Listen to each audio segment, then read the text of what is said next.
Olá, seja bem-vindo ao JR Agro. O Brasil está entre os 10 maiores produtores de mel do mundo e tem potencial para crescer muito mais.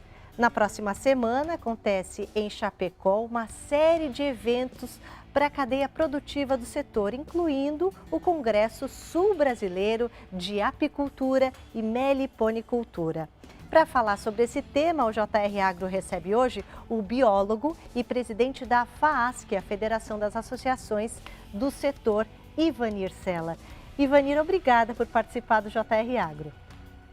Nós é que agradecemos a oportunidade de falar um pouco sobre esses seres maravilhosos que são as abelhas e do setor produtivo do mel. Antes de começar o nosso bate-papo, vale lembrar que toda sexta-feira tem episódio novo do JR Agro nas plataformas digitais da Record TV. Ivanir, eu tenho aqui uma lista dos eventos, vão ser 4, é o Fórum de Integração, o Simpósio dos Produtos de Colmeia, o Encontro Catarinense de Apicultores e Meliponicultores e o Congresso Sul-Brasileiro de Apicultura. Qual que é a importância desses eventos para o setor? O setor de criação de abelhas, ele precisa de conhecimento, precisa de tecnologias, precisa de integração nas pesquisas para que os recursos públicos possam ser melhor aproveitados, né? E o nosso produtor ele precisa dessa troca de experiências, levar novas tecnologias para suas propriedades. Então, é um evento de grande importância. Nós costumamos fazer esses eventos todos os anos, né? Para levar este conhecimento e buscar o desenvolvimento da cadeia apícola no Brasil, que precisa muito crescer. E quais são os temas que vão ser abordados? Bem, o evento é um evento grande, então nós temos durante o evento fazem parte, por exemplo, capacitação de profissionais do Ministério da Agricultura, técnicos do Senar, nós temos esse fórum de políticas públicas que vamos tratar de melhoria de políticas públicas, a melhor forma, como buscar eficiência, né, na aplicação de recursos públicos nas políticas públicas, como melhorar a assistência técnica aos produtores, como melhorar as pesquisas, integrar para poder aproveitar melhor os recursos, né? E também nós teremos então o Congresso Sul-Brasileiro, o Encontro Catarinense de Apicultores e Meliponicultores e o Simpósio de Produtos das Abelhas. Esse evento, então, no dia 1 e 2 de julho, pretende levar tecnologia ao produtor, levar conhecimento, oportunizar a conhecer novos equipamentos, novas tecnologias, através da feira de equipamentos e produtos para apicultura que vai ter no evento, né? E buscar a integração, Catarina. O apicultor precisa muito trocar conhecimento. A experiência na apicultura, a troca de conhecimento, ela é muito importante. Então, nós pretendemos oportunizar isso com nossos produtores, técnicos, pesquisadores e representantes de instituições que atuam junto ao setor. E vocês pretendem reunir quantas pessoas? É a primeira vez que esses 4 eventos acontecem ao mesmo tempo?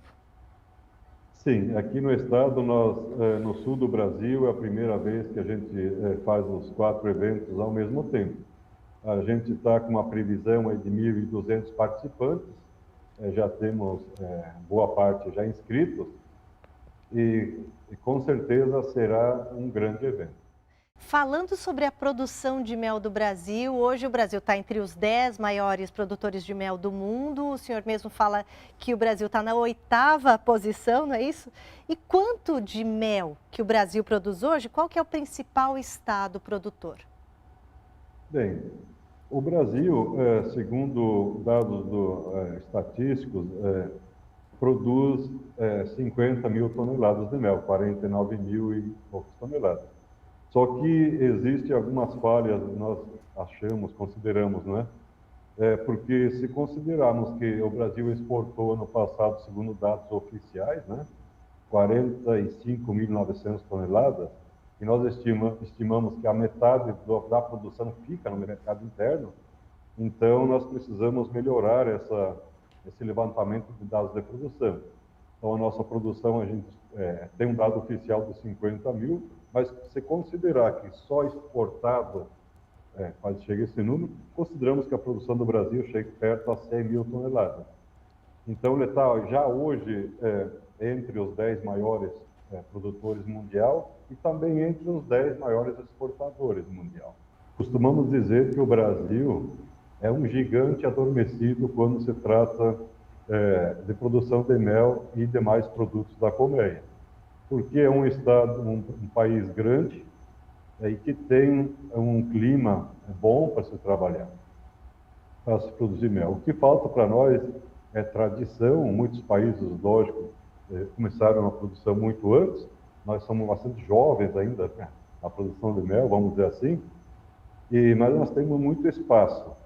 E temos algumas áreas também para a produção de mel orgânico, que é difícil encontrar no mundo. O Brasil e também alguma região da África são os únicos oásis no mundo para se produzir mel orgânico. Então, nós temos esse potencial enorme e, com certeza, em 5 anos, aí o Brasil vai estar entre os 5 maiores produtores e 5 maiores exportadores de mel no mundo, e também de outros produtos, como próprios, que o Brasil vem se destacando bastante também pela quantidade e pela qualidade. Uhum. Qual é o estado que mais produz mel hoje? O Paraná hoje é o maior produtor, seguido do Rio Grande do Sul, Piauí, e aí vem Santa Catarina, Minas Gerais, São Paulo, ali em terceiro, quarto, quinto lugar.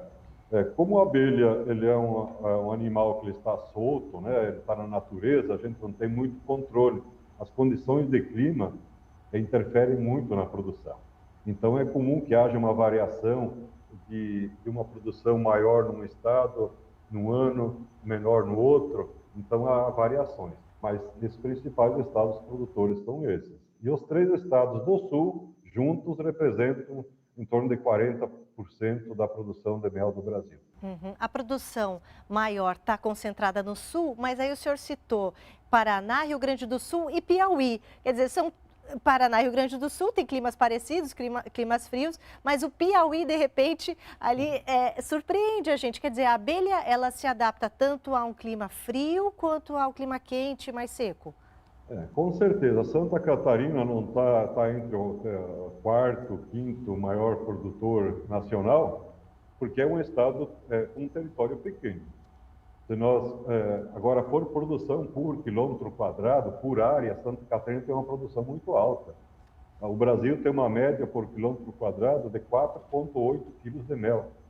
Santa Catarina tem uma média por quilômetro quadrado de 68 quilos por mel, 15 vezes maior que a média brasileira. Então, os 3 estados do sul são realmente muito fortes na produção de mel. Mas a tendência é que outros estados, como Piauí, Rio Grande do Norte, Bahia, todo o norte, principalmente do Brasil, sudoeste e norte, haja um crescimento muito grande. Eu imagino que a tendência é ter um crescimento mais lento de agora para frente.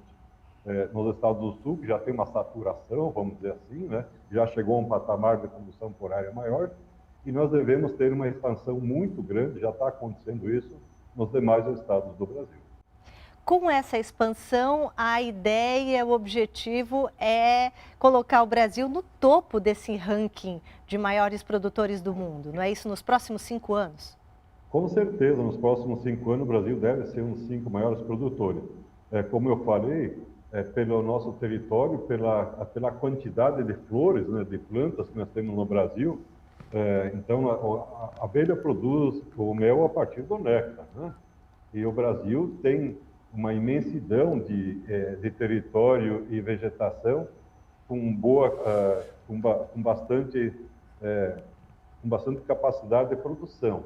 Então, o que falta são investimentos, né? E isso está ocorrendo aos poucos. Assistência técnica, levar conhecimento aos produtores, né? Isso está acontecendo. E também há uma pressão em cima do Brasil em função da qualidade do mel. Nós, representados por Santa Catarina, mas o Brasil todo tem um mel de grande qualidade, nós tivemos o melhor mel do mundo nos últimos 5 concursos mundiais que são realizados a cada 2 anos. Então, nós temos uma qualidade muito grande que desperta o interesse. E nós temos uma abelha africanizada, que ela é resistente a pragas e doenças. País de clima frio tem abelha europeia, muito suscetível a doenças e pragas, então eles têm que usar produtos químicos na sua produção. Nós, no Brasil, não usamos nenhum produto químico sintético em nenhum momento da produção. 99% do mel exportado por Santa Catarina, por exemplo, sai com certificação de mel orgânico. Isso faz um grande diferencial. Quando se trata de produção de própolis, que ele é usado mais como promotor de saúde, né? E na maioria dos países ele é considerado um medicamento. No Brasil ele é considerado pela Anvisa como um alimento, mas em outros países ele é tido como um medicamento. Então, ter um produto que vai ser utilizado como medicamento, que não tenha nenhum resíduo de agroquímico e com boas propriedades, vamos dizer assim, terapêuticas, faz toda a diferença. Então, nós temos esses pontos todos favoráveis que faz ver que o Brasil ele está numa ascensão muito alta já há alguns anos e não deve parar isso e deve chegar nos próximos anos, sim, como um dos principais países do mundo no setor apícola e também da meliponicultura, que são as abelhas nativas, as abelhas sem ferrão. E o que ainda falta para a apicultura brasileira, para a meliponicultura brasileira, crescer ainda mais, se expandir ainda mais? O que está faltando? Falta um plano nacional de fomento, faltam políticas públicas de fomento, assistência técnica, extensão rural, mas aos poucos isso vem se superando e no momento que isso acontecer, com certeza os demais estados do Brasil vão crescer muito rapidamente, deixando de ser o Brasil um gigante adormecido, vamos dizer assim. O senhor mencionou que metade do nosso mel é exportado, né? No ano passado, cerca de 45 mil toneladas. Quem é o nosso maior cliente? Bem, nosso cliente, pela qualidade do nosso mel, nosso cliente é bastante exigente.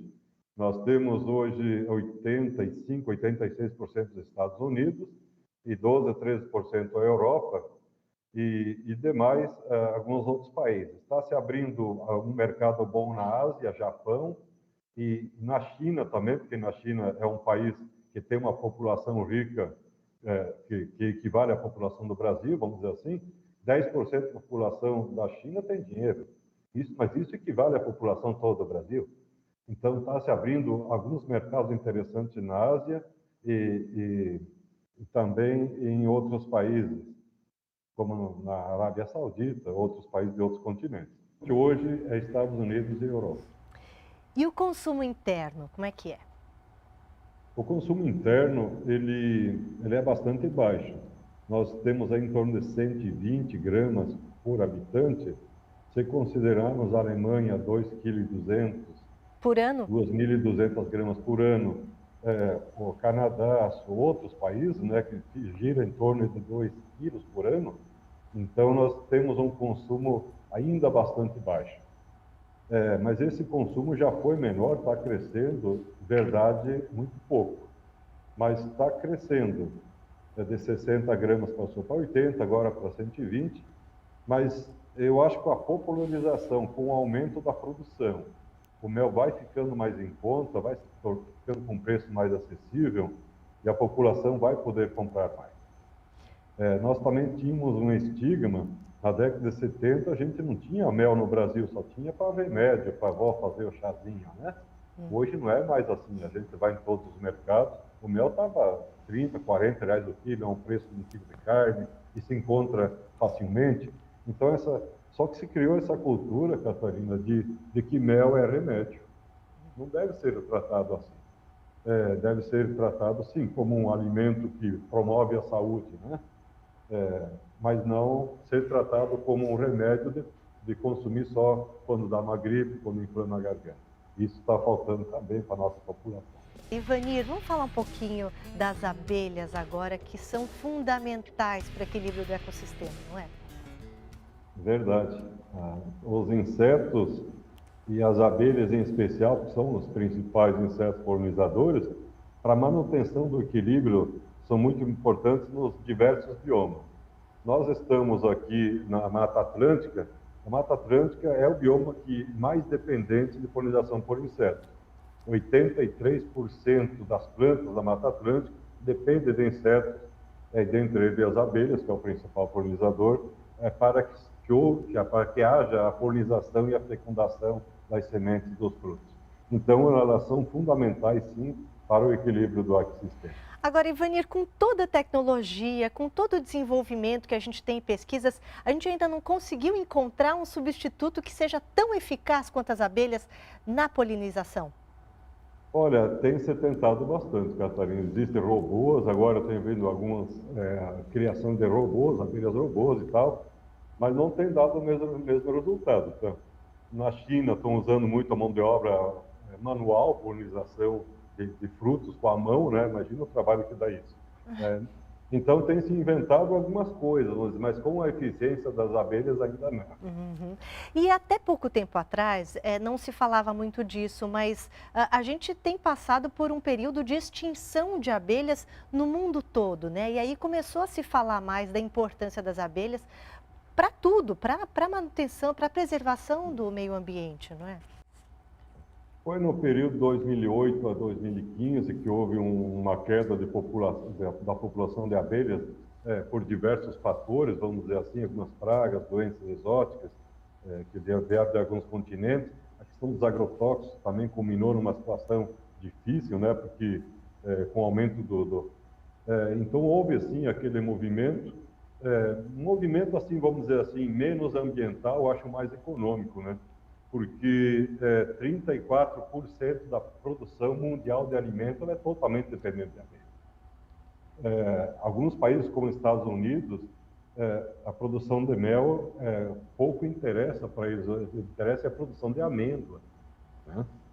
As abelhas trabalham muito mais em serviço de polinização lá do que propriamente em produção de mel. Então, os Estados Unidos é um grande produtor de abelhas, mas é um grande comprador de mel. E que história é essa de aluguel de abelhas? As abelhas, elas estão auxiliando principalmente que tipo de cultura aqui no Brasil? Bem, o aluguel de abelhas para polinização é comum no mundo todo e em alguns países mais, né? No Brasil também já está um mercado, vamos dizer assim, é um produto da abelha que hoje se vende bem. Nós temos aqui no estado 315 mil colmeias, 50 mil colmeias não produzem mel praticamente, ou tem como prioridade trabalhar em serviço de polinização. Então, o produtor de maçã, a maçã, por exemplo, 85, se não tiver abelha, cai 85% da produção. Não existe produção de maçã sem abelha. Produção de essas frutas de clima temperado, pêssego, ameixa, a dependência todas passam de 80%. Então, esses produtores, eles precisam de uma grande quantidade de abelha fazendo trabalho de prevenção na safra. Então, o produtor aluga sua colmeia, elas vão de um estado para o outro, do município para o outro, vai em cima de um caminhão e ficam lá alugadas, vamos dizer assim, prestando serviço durante 25, 30 dias, que é o período de florada, e para isso cada colmeia recebe em torno de 70, 80 reais pelo trabalho realizado. Vamos falar um pouquinho sobre os tipos de abelha que existem aqui no Brasil. O senhor estava falando das abelhas africanizadas, que são essas grandonas, né, que tem ferrão e tudo mais. Mas o Brasil é conhecido por ter essas abelhas sem ferrão, que eu só me recordo da jataí, que produz um mel muito gostoso, mas é pouco mel que ela produz porque ela é muito pequenininha, não é isso? Quais são os tipos de abelha que a gente tem aqui e se a gente pode aproveitar esse mel? Bem, as abelhas nativas, né, nós chamamos de abelhas indígenas, abelhas nativas, abelhas sem ferrão, por terem o ferrão atrofiado, né, são chamadas de abelhas sem ferrão, que são os meliponíneos, que os pesquisadores, os doutores chamam de meliponíneos, né, dentre eles a jataí, são abelhas nativas do Brasil e a maioria no continente americano, nós temos muitas espécies. E o Brasil é bastante privilegiado, das 300 espécies, 350 que tem no mundo, em torno de 250 tem no Brasil. Estão perguntando aqui para a gente qual é o melhor mel para a gente consumir. E se tem algum mel muito especial que o brasileiro ainda não conhece. Bem, no mundo todo tem uma variedade de méis. Eu vou falar dos poucos que eu conheço.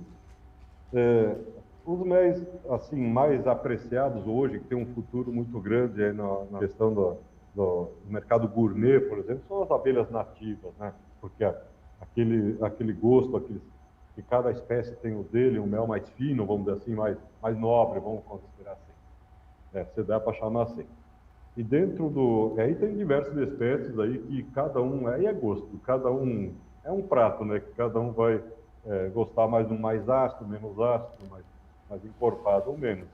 E o mel de Apis mellifera, o nosso mel comum, vamos dizer assim, da abelha, nós temos no Brasil uma variedade grande de mel. Santa Catarina, aqui no sul, nós temos, dá para dividir em 4 grandes categorias. O mel silvestre, que era das matas, né? O mel de uva Japão, que é uma planta exótica que nós temos aqui. O mel de eucalipto. E nós temos o melato de bracatinga, que não é o mel floral, porque a abelha não pega o néctar da flor para fazer o mel. Ela pega uma substância expelida pela cochonilha, que é uma praga, vamos dizer assim, entre aspas, que se aloja numa planta chamada bracatinga. E dentro desses méis florais, nós temos aqui mais de 100 tipos de méis. Porque cada época do ano floresce um tipo de planta, quando ele é o mel silvestre, vamos dizer assim, e cada planta vai determinar lá o gosto no mel, porque a planta tem sua característica e também tem a questão do solo, né? O nutriente que tem no solo, ele vai passar para o néctar e vai passar para o mel. Então tem essa variedade muito grande. Mas quanto a gosto, ali tem algumas... o mel do eucalipto, por exemplo, ele é mais forte, né? Mas ele é muito bom expectorante. Então, para quem quer fazer um chá para o pulmão, ele é mais expectorante. Os méis mais escuros, em geral, eles têm mais minerais. Por isso que são escuros. Quem dá a cor são os minerais. Os méis claros têm menos minerais, mas são mais suaves. Então, se a pessoa gosta de um mel mais suave, vai pegar o mel claro. O mel do melato, o melato de bracatinga, que não é o mel floral, é um mel que a origem dele é da seiva da planta, chamada bracatinga, que a cochonilha retira, expele, e a abelha junta essa substância e leva para a colmeia. É o mel que tem um açúcar ainda melhor do que o do mel. E super nutritivo, porque ele é riquíssimo em minerais, a cor dele é muito escura. Então, quando vai para a Europa, por exemplo, eles prezam muito por nutriente, o mel de bracatinga tem um melato de bracatinga, não o mel floral de bracatinga, tem um valor comercial muito maior. Para encerrar, eu queria pedir para o senhor repetir a data, então, dos eventos que acontecem agora na próxima semana e se tiver ainda gente interessada em participar, como é que faz? Bem, o evento para o grande público, vamos dizer assim, no dia 1 e 2 de julho, nós estamos com as inscrições abertas pelo site www.cosbrapin.com.br. O JR Agro está chegando ao fim. Hoje nós conversamos sobre abelhas e mel com o biólogo Ivanir Sela. Ivanir, muito obrigada por ter participado aqui do JR Agro hoje. Nós, apicultores, meliponicultores, somos apaixonados por que nós fizemos. Então, para nós é sempre uma satisfação muito grande estar podendo compartilhar. O JR Agro é o seu espaço para saber um pouquinho mais sobre agronegócio. Não perca toda sexta-feira um episódio novo. Até a próxima!